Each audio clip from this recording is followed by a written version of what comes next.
বুয়েট শিক্ষার্থী আবরার ফাহাদ হত্যায় মৃত্যুদণ্ডপ্রাপ্ত মুনতাসির আল জেমি গত বছরের ৬ আগস্ট কারাগার থেকে পালিয়ে যায়। তবে কারা কর্তৃপক্ষ আজ পর্যন্ত এ তথ্য আবরারের পরিবারকে জানায়নি। জেমির আইনজীবী আদালতে অনুপস্থিত থাকলে সন্দেহের সৃষ্টি হয় এবং এর পরিপ্রেক্ষিতে তথ্যটি প্রকাশ্যে আসে। আবরারের ছোট ভাই আবরার ফাইয়াজ আজ সোমবার সন্ধ্যায় এক ফেসবুক পোস্টে বিষয়টি তুলে ধরে দেরিতে তথ্য প্রকাশের ঘটনায় ক্ষোভ প্রকাশ করেন। Deputy attorney general Mohammad Jashim Sarkar বলেন, জেমি ৬ আগস্ট কারাগার থেকে পালিয়ে গেছে।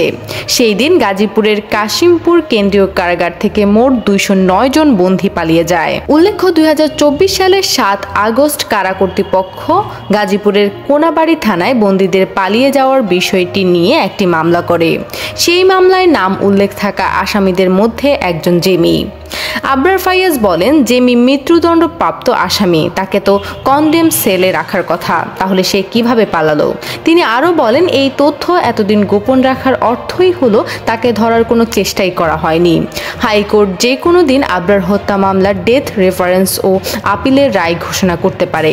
এক সংবাদ বিজ্ঞপ্তিতে গত ৬ আগস্ট জেমির পালিয়ে যাওয়ার বিষয়টি নিশ্চিত করে কারা অধিদপ্তর জানায়, ৮৭ জন মৃত্যুদণ্ডাদেশ প্রাপ্ত বন্দী সহ ২০২ জন বন্দীর সঙ্গে জেমি কারাগারের দেয়াল ভেঙে পালিয়ে যায়। তাদের মধ্যে ৩৫ জন মৃত্যুদণ্ডাদেশ প্রাপ্ত বন্দী সহ ৫১ জনকে গ্রেপ্তার করে কারাগারে পাঠানো হয়েছে এবং বাকিদের গ্রেপ্তারের চেষ্টা চলছে। তারা উল্লেখ করে, আবরার হত্যা মামলায় বিভিন্ন দণ্ডে দণ্ডিত ২২ জন বন্দীর মধ্যে ২১ জন বর্তমানে কারাগারে রয়েছে।